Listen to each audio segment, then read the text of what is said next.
सबसे पहले मैं माननीय नायब सैनी जी का दिल से धन्यवाद करता हूं कि वे स्पेशल समय निकालकर इतनी दूर सिर्फ चौधरी साहब को श्रद्धांजलि देने आए। ये हमारे लिए बहुत ही गौरव और सम्मान की बात है। और साथ ही आप आज इतनी भारी संख्या में स्वर्गीय युग पुरुष चौधरी भजन लाल जी को श्रद्धांजलि देने और हमें अपना साथ सहयोग और आशीर्वाद देने आए, इसके लिए दिल की गहराइयों से मैं आप सबका भी आभार व्यक्त करता हूँ। साथियों, आज कोई भाषण का कार्यक्रम नहीं था, सिर्फ चौधरी साहब को श्रद्धांजलि देनी थी।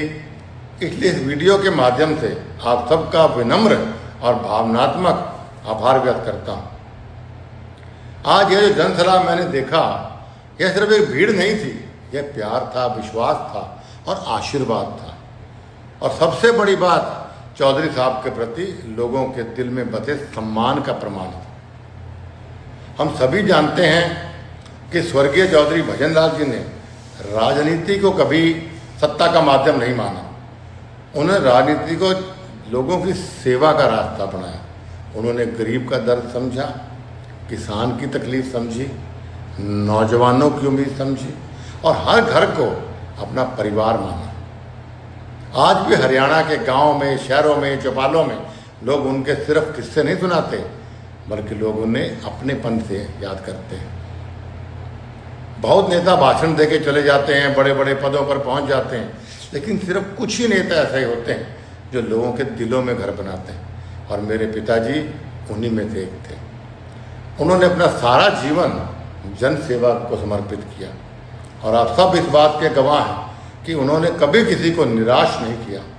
चाहे कोई व्यक्ति किसी भी क्षेत्र का, किसी भी पार्टी का, किसी भी राज्य का हो, एक बार उनके पास आ गया तो उसको पूर्ण रूप से संतुष्ट करके, खुश करके भेजते थे। ऐसी महान शख्सियत बिरले ही पैदा होती है। मुझे पकड़ है ऐसे आदमी का बेटा।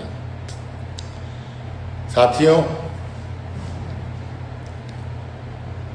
जब भी मैं इस पवित्र धरती पर खड़ा होता हूँ जहाँ मेरे पिताजी की यादें सांस लेती हैं, तो मन भावुक हो जाता है।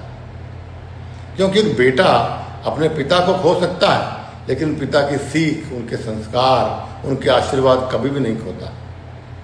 और आज उनकी समाधि इस जन प्रेरणा स्थल पर आप सबका इस तरह उमड़ आना, ये मेरे लिए समर्थन नहीं है, ये मेरे लिए भावनाओं का सागर है। मैं सम्मान पूर्वक और हाथ जोड़कर इस बात आपका मन से आभार व्यक्त करता हूँ कि आप यहाँ आशीर्वाद देने आए। और आपने, मैं एक बात और कहना चाहूँगा कि आपने मुझे कभी अकेला नहीं होने दिया। हर कठिन समय में, हर संघर्ष में आप मेरे साथ चट्टान की तरह खड़े रहे। और विशेष रूप से पिछले 1 महीने में जिस तरह आपने मेरे साथ खड़े होकर मुझे हौसला दिया, सम्मान दिया, प्यार दिया, उसे मैं जीवन भर कभी भूल नहीं सकता। यह सिर्फ राजनीतिक समर्थन नहीं था, यह अपनेपन का एहसास था। एक परिवार की तरह आपने मेरा हाथ पकड़ा और मुझे महसूस कराया कि कुलदीप, तुम अकेले नहीं। मैं आज खुले दिल से कहना चाहता हूँ कि मैं आप सबके इस प्यार को, इस विश्वास को, इस साथ के लिए मैं जीवन भर आपका ऋणी रहूँगा। बस आपसे इतनी प्रार्थना करता हूँ कि हौसलों की आग दिल में जलाए रखना, वक्त चाहे कैसा भी हो कदम बढ़ाए रखना। हौसलों की आग दिल में जलाए रखना, वक्त चाहे जैसा भी हो कदम बढ़ाए रखना। जीत एक दिन झुकेगी जरूर हमारे सामने, बस अपने विश्वास के दीपक को यूं ही जलाए रखना। साथियों, पिछले कुछ समय से कुछ छोटी सोच के लोग कहते फिर रहे थे कि कुलदीप बिश्नोई अब सिर्फ आदमपुर तक सीमित हो गया है, ख़त्म हो गया राजनीति में, उसका प्रदेश में जनाधार भी ख़त्म हो गया है। आज हरियाणा की जनता उसे प्यार नहीं करती, उसके साथ नहीं है। मुझे उनकी इस अपरिपक्व सोच पर हंसी भी आती है और तरस भी आता है। आज मैं उन लोगों को कहना चाहता हूँ कि अगर किसी इंसान का जनाधार खत्म हो जाता है तो उसकी एक दुख पे पूरे हरियाणा की जनता इस तरह उमड़ के नहीं आती। अगर जनता का प्यार खत्म हो जाता है तो लोगों की आंखों में यह अपनापन, यह विश्वास और यह भावनाएं कभी दिखाई नहीं देती। अगर रिश्ते सिर्फ राजनीति के होते तो मुश्किल समय में लोग यूं खड़े नहीं होते मेरे साथ। पूरा हरियाणा परिवार बन के मुझे आशीर्वाद इस तरह नहीं देता। और ईश्वर की कृपा से मैं दावे से कहता हूँ कि आज हरियाणा के हर गांव में चौधरी साहब के अनुयायी और मेरे चाहने वाले मौजूद, जो किसी का खेल बना भी सकते हैं और किसी का खेल बिगाड़ भी सकते हैं। मेरे साथ भीड़ नहीं चलती, मेरे साथ विश्वास चलता है लोगों का। और आज इस पवित्र धरती पर उमड़ा जन सैलाब सिर्फ एक कार्यक्रम नहीं था, यह उन तमाम लोगों को शांत, लोकतांत्रिक और सम्मानजनक जवाब है जिन्होंने हमारे रिश्ते को सिर्फ चुनाव और वोटों से तोड़ने की कोशिश की। और अभी तो मैं फील्ड में भी नहीं निकला,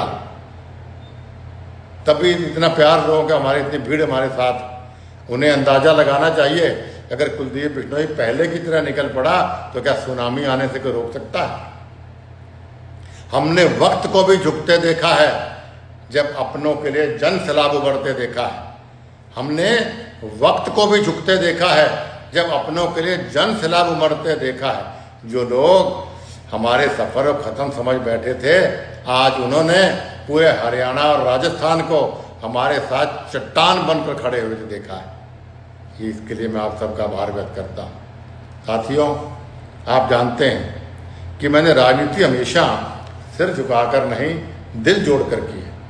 मैंने लोगों के दरवाजे सिर्फ चुनाव में नहीं खटखटाए, हर सुख दुख में हरियाणा के लोगों के परिवार का हिस्सा बन के खड़ा रहा हूँ। चाहे लाठियाँ खाई हों, यात्राएं की हों या कोई भी कुर्बानी दी हो, मेरे बारे में आप मुझसे ज़्यादा जानते हैं। मैंने हमेशा ईमानदारी और संघर्ष की राजनीति की, कभी किसी को धोखा नहीं दिया। हाँ, धोखे खाए जरूर, पर जहाँ स्वाभिमान की बात आती है वहाँ मैं कभी झुकता नहीं, सिर्फ सही समय का इंतज़ार करता हूँ। शायद यही कारण है कि आज यह रिश्ता राजनीति से बहुत ऊपर उठ चुका है। और वैसे भी नेता कद कुर्सी से नहीं मापा जाता, जनता के प्यार से मापा जाता है। और आज हरियाणा की जनता ने साबित कर दिया कि कुलदीप बिश्नोई अकेला नहीं है, उसके साथ संपूर्ण हरियाणा और राजस्थान का प्यार खड़ा है, जनता का विश्वास खड़ा है। और चौधरी भजन लाल जी के सम्मान को मानने वाले हर स्वाभिमानी इंसान का आशीर्वाद खड़ा है। और राजनीति में पद आते हैं, जानते हैं, जाते हैं, सरकारें बनती हैं, बदलती हैं, लेकिन इस प्रकार जनता के दिल से प्यार, यह सबसे बड़ा सम्मान होता है। मैं आज उनकी इस समाधि के सामने सिर झुकाकर आपसे यही वादा करता हूँ कि हरियाणा हो चाहे राजस्थान हो, आप सबके सम्मान के लड़ता रहूँ। मैं कभी आपके विश्वास को टूटने नहीं दूंगा, मैं कभी चौधरी साहब के संस्कारों को कभी झुकने नहीं दूंगा, ये मेरा आपसे वादा है। साथियों, पिछले कुछ दिनों में जो घटना हुई, जिस तरह चौधरी साहब जी के सम्मान को ठेस पहुंचाने की कोशिश हुई, उससे मेरा मन बहुत आहत था। मेरे पिताजी का अपमान मेरी आत्मा पर एक घाव था। एक बेटे के लिए अपने पिता के सम्मान से ऊपर कुछ नहीं होता। मैं आपको सच बताना चाहता हूँ, मैं बहुत बड़ा फैसला लेने जा रहा था, सिर्फ अपने लिए नहीं, चौधरी साहब के सम्मान के लिए और आप सबके स्वाभिमान के लिए। लेकिन राजनीति सिर्फ भावनाओं से नहीं चलती। आज भारतीय जनता पार्टी ने जो सम्मान हमें दिया दोबारा, या जो साथ हमें दे रहे हैं, मैं उससे पूर्ण रूप से संतुष्ट हूँ। और वैसे भी जब सामने वाले ने अपनी गलती स्वीकार कर ली, माफ़ी मांग ली, अपने शब्द वापस ले लिए, तो फिर हमारी संस्कृति भी यही सिखाती है कि क्षमा करने वाला हमेशा बड़ा होता है। कुछ लोगों ने कहा कुलदीप बड़ी जल्दी माफ़ कर दियो, ऐसा बिल्कुल नहीं है। मैं उन्हें बताना चाहता हूँ कि उनका माफ़ी का वीडियो मेरे पास 2 दिन पहले आ गया था। वो वीडियो मैंने देखा, मेरे शुभचिंतकों को दिखाया नहीं, सिर्फ उनसे चर्चा की, तो उन सबसे विचार विमर्श के बाद ही फिर मैंने वो वीडियो वापस भेजा और साथ में मेरा वीडियो भेजा कि दोनों साथ डाल दीजिए। तो एकदम माफ़ी नहीं हुई थी, जल्दबाजी में किया हुआ कोई फैसला नहीं। इसलिए साथियों, आज हम चौधरी भजन लाल जी समाधि में हैं। ये सिर्फ एक स्थान नहीं है, ये हमारे संस्कारों, हमारी विरासत और हमारे स्वाभिमान का केंद्र है। हम चौधरी साहब के परिवार के लोग, हमारी राजनीति बदले कि नहीं, सम्मान की राजनीति रही, आगे भी रहेगी। और आज मैं पवित्र समाधि से और ज़्यादा मजबूत होकर उठ रहा हूँ। आपका प्यार, आपका यह जन सैलाब, यह विश्वास मेरे सिर्फ समर्थन नहीं है, यह एक जिम्मेदारी है, एक ताकत है, एक हौसला। आज मैं आप सबसे वादा करता हूँ कि जब तक मेरे शरीर में सांस, मैं आपके सम्मान को, आपके हक को और हरियाणा के स्वाभिमान